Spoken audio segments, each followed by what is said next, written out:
বন্ধুরা, আমার নতুন একটা ভিডিওতে তোমাদের সকলকে জানাই স্বাগত।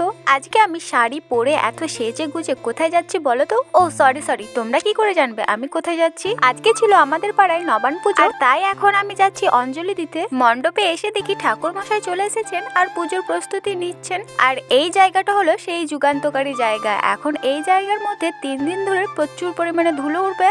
কোনো কাজ করার পর আমরা যখন সেই কাজের ফল পাই তখন আমাদের ঠিক যেরকম আনন্দ হয়, ঠিক সেই রকমই আমাদের মতো চাষিরা সারা বছর মাঠে অক্লান্ত পরিশ্রম করার পর যখন সোনার ফসল মাঠ থেকে ঘরে তুলতে পারি তখন আমাদেরও অনেক আনন্দ হয়। আর সেই আনন্দ উদযাপনের জন্যই এই নবান্ন উৎসব ও মা অন্নপূর্ণার পুজো করা হয়।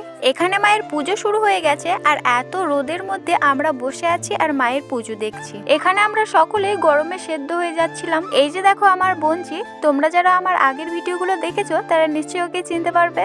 এরপরে আরতি শুরু হয় আর তারপর আমরা সকলেই পুষ্পাঞ্জলি দিই আর তারপরে যজ্ঞ ফোঁটা নিয়ে প্রসাদ খেয়ে বাড়ি চলে আসি। তো আজকের মতো ভিডিওটা এখানেই শেষ করছি। ভিডিওটা ভালো লাগলে একটা লাইক করে চ্যানেলটা সাবস্ক্রাইব করে পাশে থাকবে। Bye bye.